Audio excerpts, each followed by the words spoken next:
Welcome. In this podcast, we'll learn about the Hegel's three laws of dialectics and the class in itself and the class for itself, and also the concepts of Karl Marx regarding mode of production and the concepts of pauperization, proletarization, mechanization, those things. So, in this podcast, we'll just dissect those things in simplistic manner. So, let's start. First one is Hegel's three laws of dialectics. As we know that Mr. Hegel is a guru of Karl Marx. So he have propounded that dialectical idealism in which Karl Marx have derived it, and he have made uh, dialectical materialism. So that we have completed in the part one. So now here there are three laws of dialectics according to Hegel. The first one is law of union of opposites and conflict. So second one is law of quantitative and qualitative change. The third one is law of negation. So when you take the first one, law of union of opposites and conflict. For example, in this universe, there is a law of union of opposites. For example, in marriage, men marry women, so male and female exist. In the atoms, there is a positive and negative charge. In the magnet, there is north pole and south pole. On the board, there is a black and white. Together form the letter appearance. So in the same way, all the objects, all the phenomena is inherent, internal, and inbuilt. And the contradiction is there, it's not external. And capitalism, it is the seed of one's own destruction, he says. Okay, so where, for example, where there is the evil, there is a uh, where there is a god, there is evil also.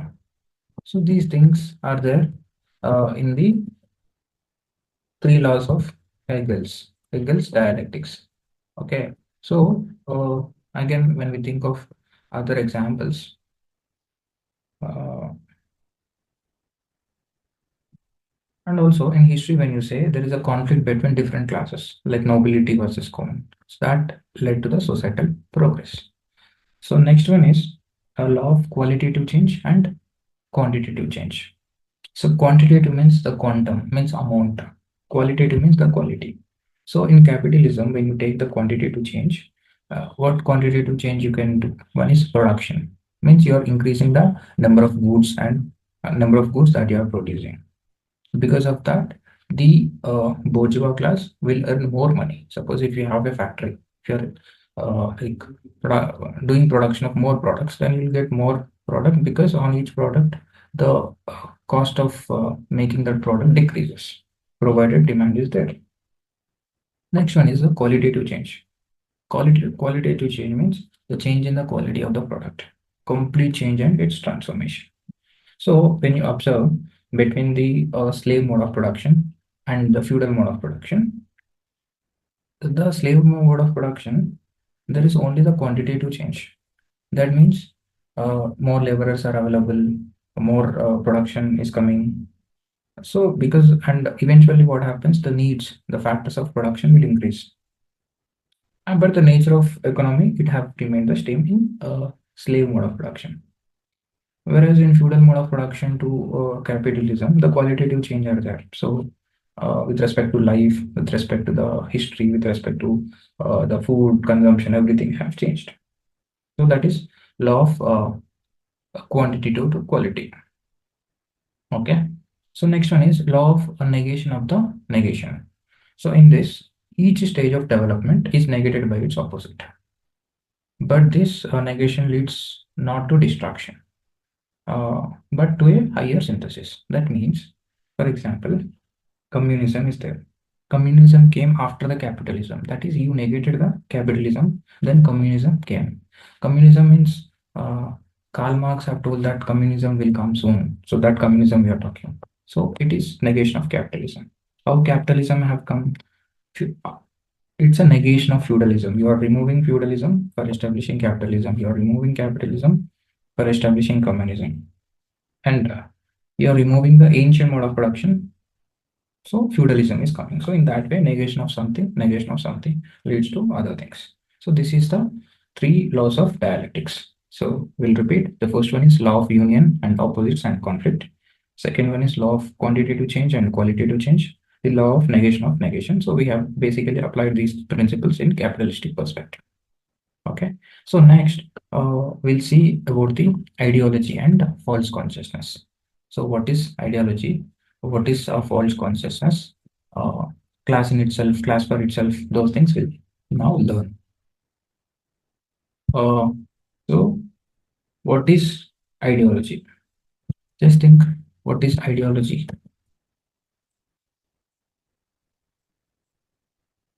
Suppose there are many isms, right? Communism, capitalism. So all of these are ideologies. So what is ideology?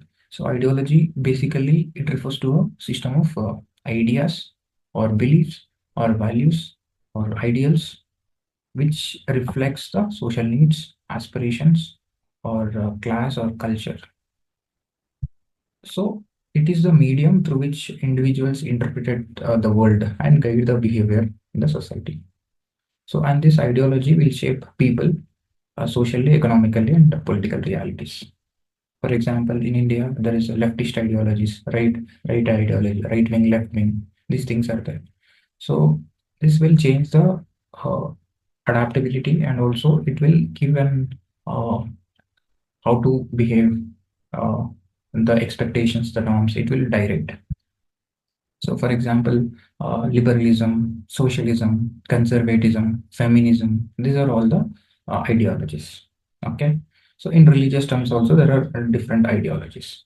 Now, uh, and if there is an ideology, then for man, everything appears to man as just natural, proper, fair, and legitimate.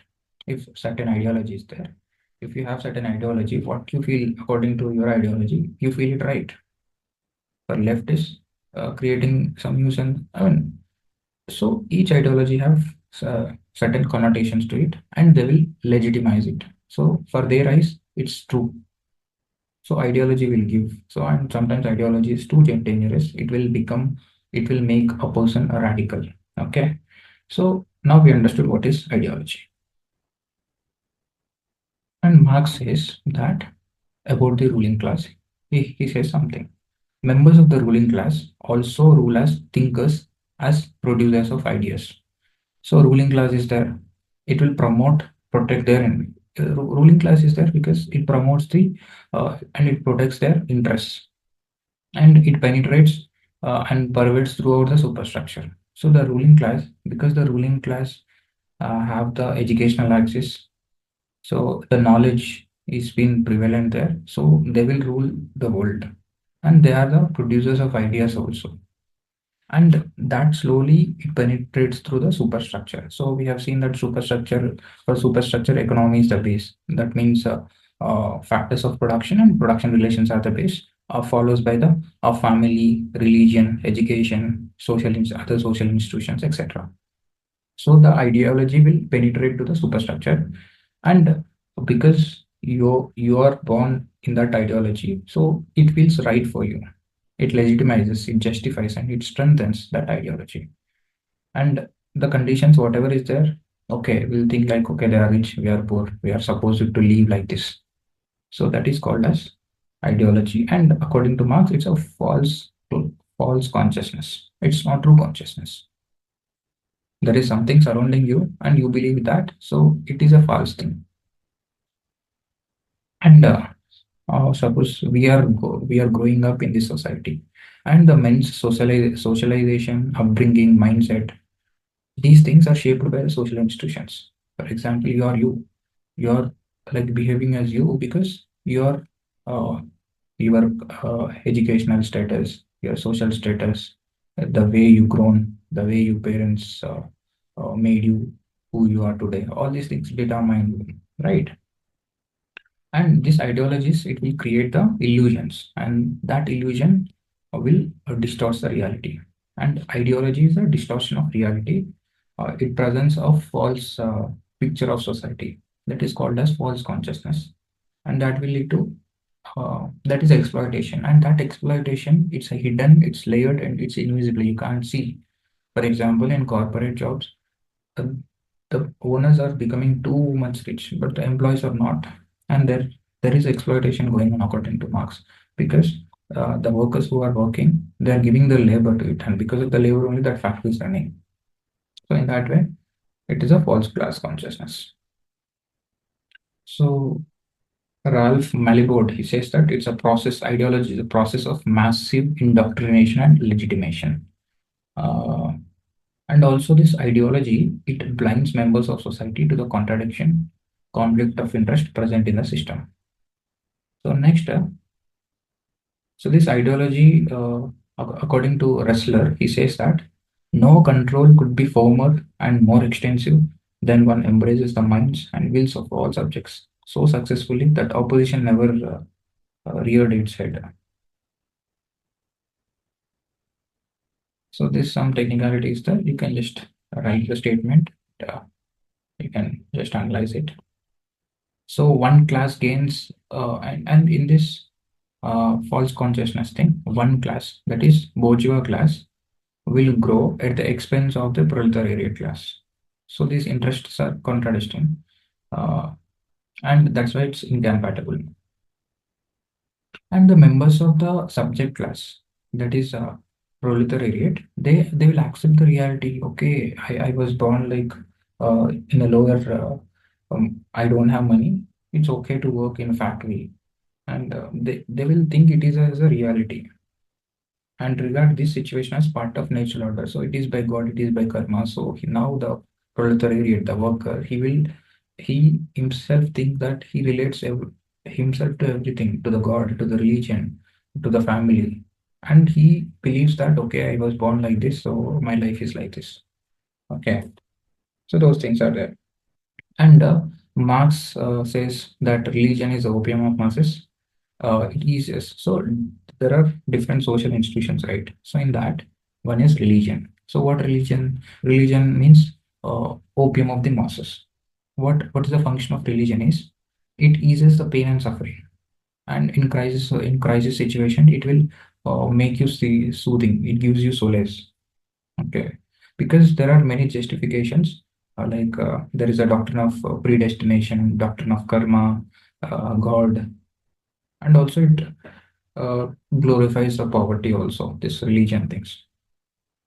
And whatever the existence is there, that religion will give you hope and the strength to bear all the consequences and situations. And because of that, because you are able to tolerate those things, that revolutionary potential within one man is, it will become dwindled, it will become decreased. So that is about religion. Now state. So the state means the law and order and everything. So because here uh, the bourgeois, the high class people, in terms of economy, they will be ruling uh, the country. They will be involving political affairs. For example, when you look around in India, most of the MLAs and MPs, they are from the like higher backgrounds, higher classes, and they are very rich. So, and Marx says, according to Marx, he states that it is an expression of political power of the bourgeois. So, because of that, the welfare measures, the law and order is being built by the bourgeois. So, in that way, also the proletariat will become weakened. Next, the education. So, what education? Education inculcates the value of obedience, submission to authority, attitudes and behavior, discipline, uh, and if something wrong you do, it will punish you, and it will give you an idea on social reality, what is world and how it is going. So education, and also education give you skills, and because of that skills you'll be employed in a factory to work. So those things are there. Next, law. Law, how it will proper, because it is law is under the bourgeois. So the right to private property, all these things are they will make the law. So various laws passed to protect the property owners, right to private property, etc., etc. Then the family members. Whenever you are facing the stress, The family members are there for you to comfort you. Your wife is there, and wife acts as a shock absorber. All your tensions, all your worries, it will be taken.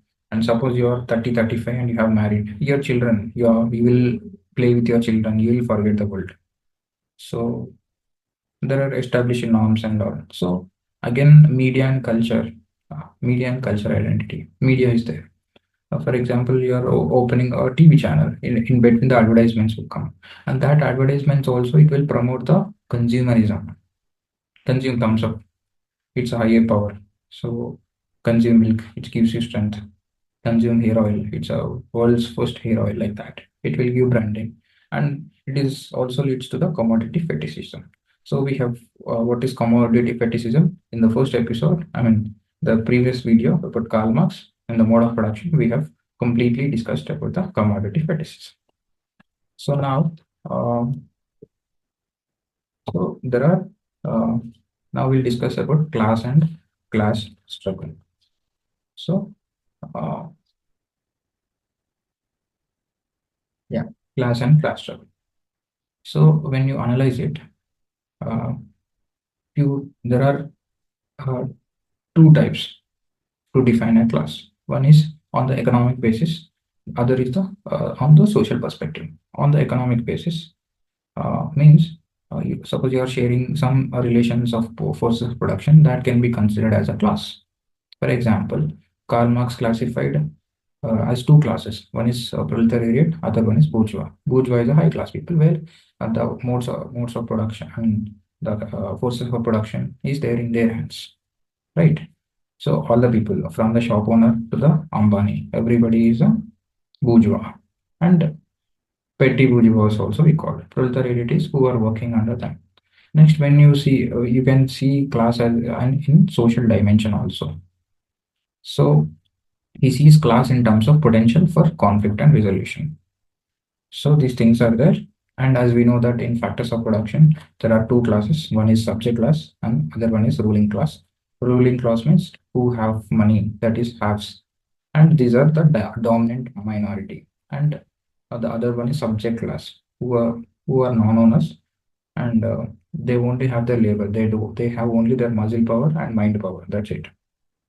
And they will sell their I mean their intellectuality and their muscle strength to the for the labor, and whatever the wage market is there, they will take the money out of it. And according to Marx, there are multiple classes in capitalistic mode of production, and at the height of conflict in capitalistic mode of production, there exists only two classes. All other classes will get submerged under these two broad categories. That is why Karl Marx, according to Karl Marx, he classified the classes into two types. And he also says, according to him, class is not defined occupation because there are many occupations. The thing is, in the world, there are two people who have money, who don't have money. That's it. So again, bourgeois, a big rich man to the small rich man, everybody falls into bourgeois, and others are the proletariats. So one term is called other. So Karl Marx says that now these things will lead to the class in itself, and through the process of proletarization, pauperization, homogenization, and mechanization, uh, class in itself will become class for itself. For itself means for yourself. Uh, Class in itself means the people don't have the true consciousness. So class in itself means you are living in a society. Yeah, everybody is living. I am living. Class for itself means for yourself. You have that consciousness for yourself. For yourself. Just remember this. Class in itself. For itself. For itself means for the people who are living in this. For. Okay. So. mm, but class in itself, it refers to the members of society who share the same object relation to the modes of production. So that is class in itself. So, and class in itself means when a class is not aware of their true situation or objective reality. So, Karl Marx said that right about the uh, false consciousness. So here the false consciousness is there. The reality is. People have false hopes. People have justification of their existential conditions. So, and the ruling class ideology, it will distort the reality and it will create the fake class consciousness. And it that ideology it pervades, it penetrates through the superstructure, and because of that, because everybody is under the superstructure, everybody is guided by the religion, guided by the family, guided by the social institution, law and order, everything. So the bourgeois will influence that, and that influences the entire people. So this is a class consciousness which is false according to the Marx. Okay, and then so, and these relations of production, they are unjust. That is not just non-justice. There happens exploitation, domination, subordination. And in the relations of production, there exists hierarchy, and the power is also asymmetrical. So there is haves, there is have-nots. There is so much inequality. And he says that this is most important quote we can write in exam. Capitalism will ultimately sow the seeds of its own destruction, inherent internal contradictions. So this class in itself will become class for itself. That is class in itself. So next, the process is proletarization. Proletarization means it's a downward mobility. So upward mobility is poor becoming rich. Downward mobility is rich becoming poor. So Karl Marx says that proletarization is a process whereby the intermediate strata of small capitalistic and petty bourgeois have downward mobility. They downsink into ranks of proletariats. And the proletariat, they will expand and the ranks will eventually swell.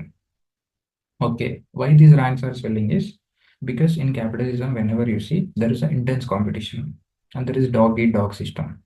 For example, 10 years ago, there is Tata Docomo SIM by the Ratan Tata. Because of the competition by Airtel and other players, Tata couldn't, compete in that market. Then it withdrawn. So in capitalism, it's always the competition, the quality, the research and development, the investment, everything should be there.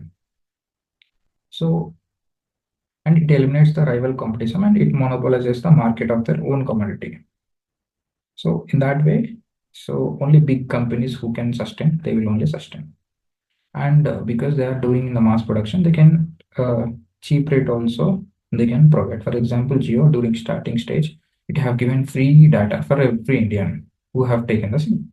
Now they are charging, and now because of that, the penetration have went and it monopolized. So that is there.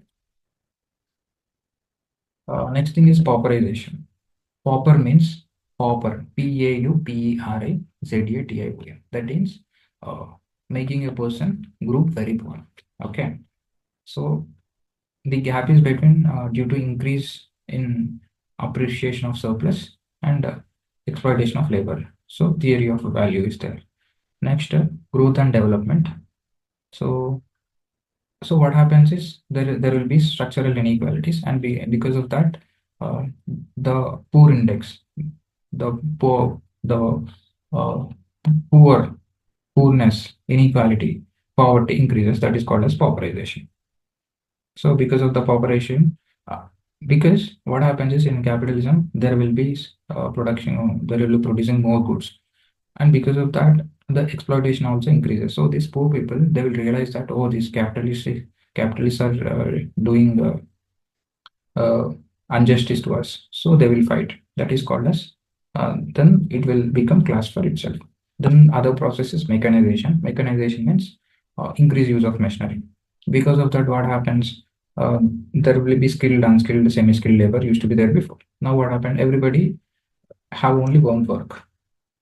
And also the other thing is same set of skills are required to operate the machines. That leads to the homogenization of labor according to Karl Marx. And muscle will replace the machine. So, no, sorry, machine will replace the muscle. And because of that, there will be more discontent among the workers in factories.